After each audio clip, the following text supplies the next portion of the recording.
The first thing he told us is that it's no secret it rains a lot here in Washington. You're going to notice that it rains a lot. Okay, cool, no problem. Number two, Washingtonians and people here in Washington and Seattle, they love their coffee. You know, I think, okay, not a problem.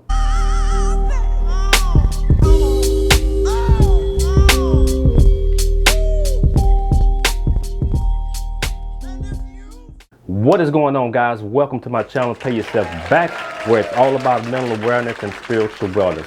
But what does that mean? Mental awareness means that not only am I cognizant of my surroundings, both left, right, front, and rear, but I use the conscious side of my mind and accept things for what they really are, guys. No fairy tales, no superstitions. If I can't see it or touch it, it simply does not exist.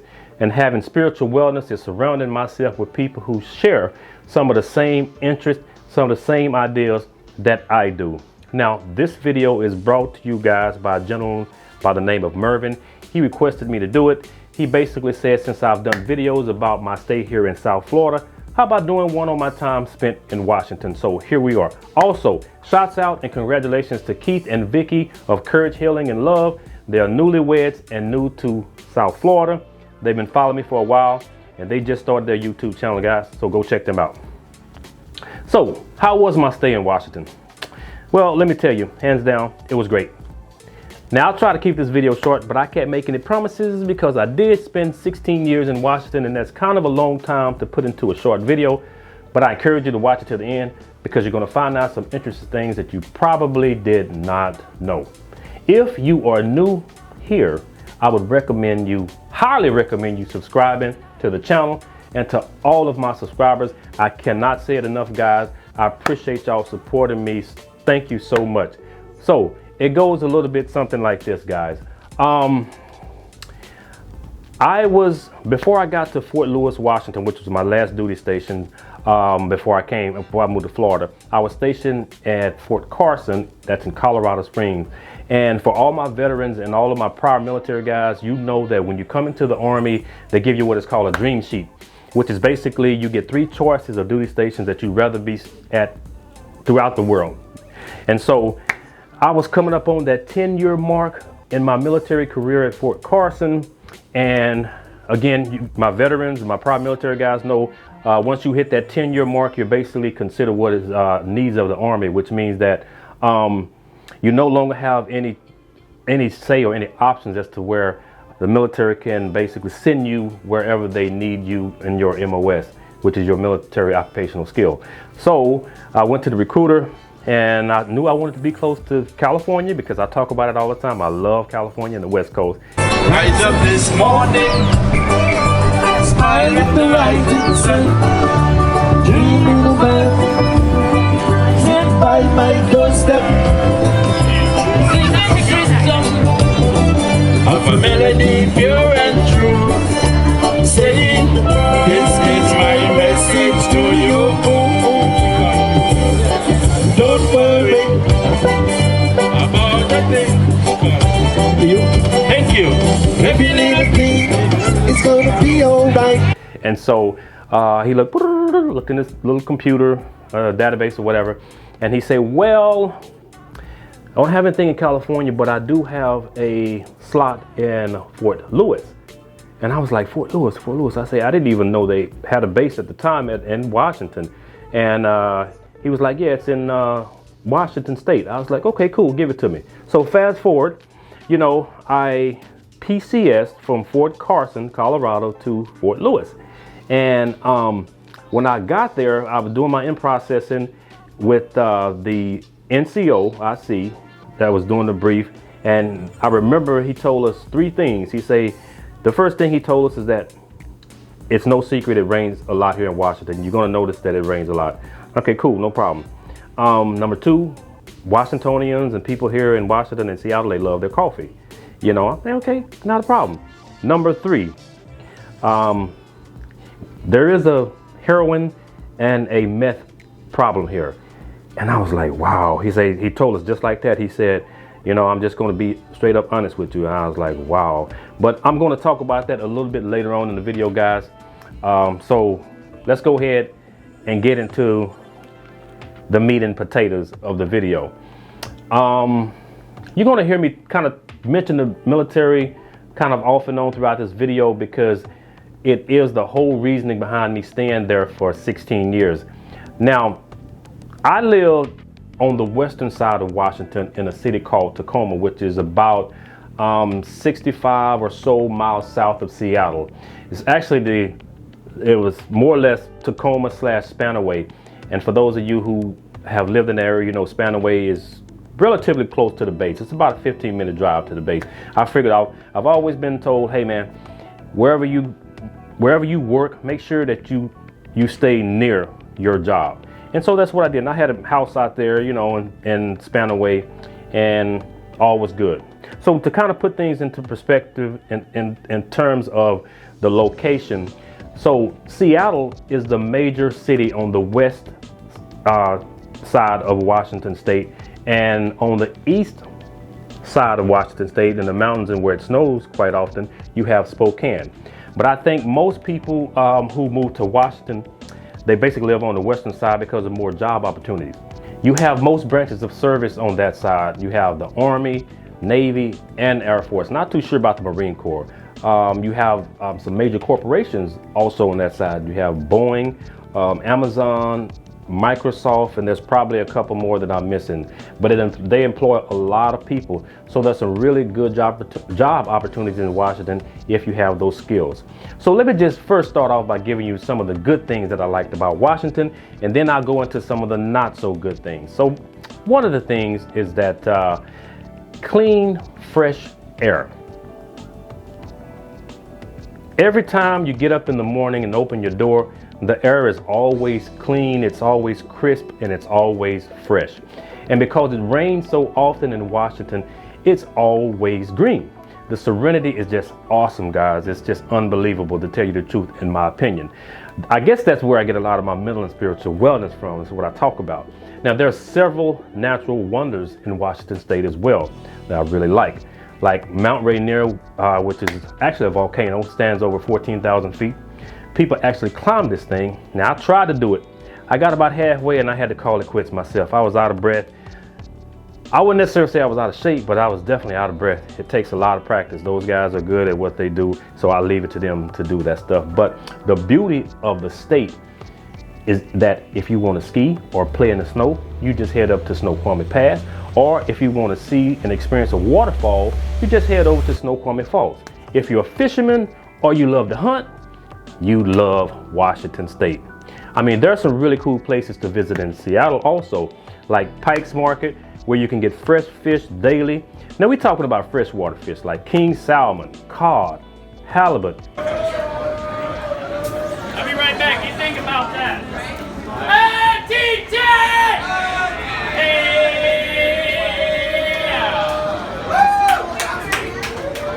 Fresh, locally grown vegetables, and a lot more. So much to see in Seattle, but the main attraction, of course, in Seattle is the Space Needle. A lot of people come to Seattle just to see the Space Needle and get that experience. I did a video a few years ago on that, guy, so go check that out. Now, I was fairly young when I got to Washington, and I was kind of coming into my own with the military and career, you know, raising a family at the same time. So I don't really get into politics much, guys. But it's no secret that Washington, if you do follow politics, it's no secret that Washington State is a very liberal state. I mean, people are nice, polite, with a big focus on things like healthy eating, vegan/vegetarian, and going green, which is cool by me. I loved it. Unlike here in South Florida, unfortunately. Now, if you guys have been following me, you know that I talk about rude people here in South Florida. Even people who live here say the same thing. Now, I know you're not going to take offense to that, but keep watching the video because I will tell you Washington State is not without fault either. Now, it wasn't really until after I got out of the Army, until I kind of started getting more involved in what was going on with the real ins and outs of things like, why are our damn sales tax so high? I mean, Pierce County, King County, I think Pierce County, which is where I live, it was in Tacoma. I think the sales tax when I left was like 9.8%. I mean, it's probably higher than that now. King County, Seattle is even worse. It's just ridiculous. You know, things like also, why does one county have a mandatory emissions test and the next one didn't? Why my vehicle tabs go from $100 to like $400 within the course of a year? I mean, it was just crazy in the end. When you're in the military, it doesn't matter because you're exempt. You're considered to be a non-resident. Plus, you buy your groceries at the commissary and your clothes at the PX. Bada bing, bada boom, no tax. Nevertheless, I was fortunate to take care of my family and live a pretty good life with no real issues. So all was well. Now, let's talk about those three things I mentioned earlier. Number one, yes, it does rain a lot. At least, I would say 5 to 7 months out of the year. But to Washington's credit, I will say this.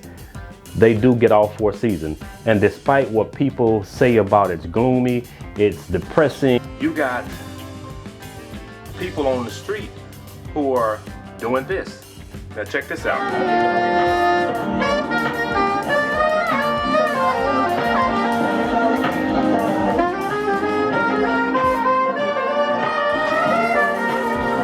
So now if this guy is out here doing his thing with his, what is that, a trumpet I think? Or a flute? Or what it is, yeah, I'm not a musician, I think it's a flute. But anyway, if he's out doing his thing, man, I mean, come on guys. You guys can get up and get out and do something. I mean, just get out the house, man. I never really felt that way. It's just something that you learn to deal with, something you get used to, just like living down here in Florida with rude people and bad drivers and hot weather. It's just something that you learn how to live with and get used to. Anyway, number 2, the coffee. Again, like I said, Washingtonians love their coffee. I guess it goes with the territory. I mean, you need something warm when it's cold and rainy outside. I mean, I guess that's what it is. But you know, I tell you what, if you guys think you know coffee, you don't really know coffee. What you got down here, like Starbucks, and that's it. I mean, Cuban coffee is good. I like the Cuban coffee. I've had that before. But in reality, you really don't know coffee. Come to Seattle. You got the real Seattle's best. The good coffee, the good stuff. So come to Seattle and if you want some real coffee. But here's the thing. In my personal opinion, I think the best coffee comes from the bikini baristas. So in case you didn't know what a bikini barista is, it's a little small drive-through coffee shop where the women serve you coffee in a bikini or lingerie. I mean, it can be like 30, 40, 50 degrees outside and they still serving you coffee in a string bikini. It's quite the experience, to say the least. Number 3, meth and heroin. Now, I personally didn't experience anything like that or anybody strung out on meth and heroin. I mean, you see, it's like anywhere. You see people, you see people downtown Seattle. I used to watch people, you know, they got that zombie effect, you know, where they're walking and they're like walking and they're like, you can tell like they're walking dead. I mean, they were like a zombie, but you know, it's like anything. It didn't really bother me, you know. But I tell you, before I left Seattle, I think they were either implementing or getting ready to implement what is called safe houses or injection sites. Something to that effect. Remember, you know, we got to take care of everybody. You know what I'm saying? Let me put a little respect on that. Even the fiends, because a lot of times it's not really their fault. I mean, they, you know, but anyway, if you're scratching your head on this one, an injection site is just a nice way of saying come to a safe place and shoot up your dope. I mean, it really is. That's what it is. It's a controlled environment with a staff of nurses, of course, and clean needles. Yeah, you know, kind of go figure. But I will tell you, I remember back in, I believe, 2012 when Washington first legalized marijuana. Washington and Colorado be the first states to legalize marijuana. You know, I believe it went through a trial phase, but let me tell you, when it finally caught on, it blew up. I mean, it blew up.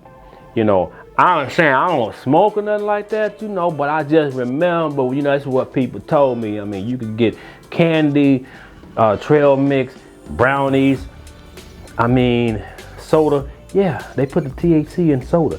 It's crazy, but it's weed in Washington state. I mean, in any state that has legalized marijuana is big business. Grow houses, I mean, I don't want to make the whole video and my whole thing about Washington seem like it's about marijuana, but it is a big business. I mean, you have the Washington State Liquor Board that controlled basically all the liquor stores.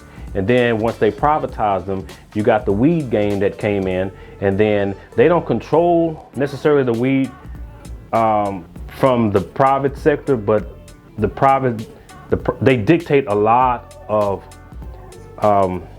policy and laws for the private sector guys that are selling the weed. And so they do have somewhat of control on it. So, you know, they do get a decent amount or a decent kickback from those grow houses and from those dispensaries. So yeah, you know, all of that kind of ties into something. I'm cognizant and I use the conscious side of my mind. So, you know, just think about that. But anyway, yeah, weed is big business in Washington. I mean, those shops are everywhere. I mean, they're everywhere, literally. And all you need is a state ID or a driver's license to get in. And you can buy all the dope, all the weed you want, all the marijuana products, whether it's actually weed or whether it's the other products. So it's big business. So what happens to the dope man? Well, guess what? I guess he's got to get a real job now, huh? Haha. I guess. I don't know. I'm not in that type of game, so I don't know what they do. But I'm sure he's lost a lot of money. But I'm pretty sure he also figured out another way to get money as well. You know how it is. So I would just say, guys, in conclusion, if you ask me if I would ever go back, if I would ever move back to Washington, given the opportunity, I would not hesitate. I will be gone quick, fast, in a hurry. I'd pop smoke, pew, be gone. I love the West Coast. I mean, this is no knock against Florida, but it's just a certain type of flavor, if you will, that is on that side of the world versus on this side of the world. And like I say, I'm not trying to knock anybody or any other places. It's just that's my first love, and I will always have that love. And if I had the opportunity, I would be gone in a heartbeat. I wouldn't even think twice about it. But I'd probably move somewhere more south, somewhere probably in the Vancouver, Washington area, which is all the way down and right on the tip or edge of the Oregon and Washington border. You gotta get your voodoo donuts when you come to Portland. That's a must. A lot of people don't know about the voodoo donuts. They have some of the best donuts. Because I would rather be down that area. I go to Oregon, Portland a lot, and places down there. Plus I go to California, I already told you I go there a lot, so that just puts me a little bit more closer. If you've never been to Big Sur, or if you've never been on the Pacific Coast Highway, which if I'm not mistaken, it goes all the way from like up to by San Francisco, along the coast, all the way to freaking St. Louis Obispo, man, you don't know what you're missing. Now, it's been a long time since I did that, but the views are next to none other that you have ever seen or that you will probably ever see. So that's really the short version of my experience living in Washington State. It's a great, and hear me out on this one, I know it might sound contradictory, but it's a great place to live and a great place to raise a family. Not so much in those heavily populated areas like Seattle and some of the larger cities, Tacoma. There's a lot more smaller, less packed cities and areas to live in Washington without the hustle and bustle. So I would recommend anybody living there. It's a good place to live. Again, stay away from, if you have kids, you know, Seattle probably is not the best place to raise your kids because of what I just mentioned earlier. But like I said, there's a lot of other places that are great for kids. They have a good school system out there. So, you know, all my kids, I raised them, and from small kids up until adults, they all graduated and they're all doing their own thing right now. So I had no problems out of them. Still don't have any. So, you know, I had a good time. Okay guys, this is all I really have. I hope that you have enjoyed the video. Thank you for tuning in to Pay Yourself Back. If you have any questions or you have any comments, leave them in the comment section. Subscribe to the channel, like the video, and with that being said, be well, my friend. CeeLos out, baby.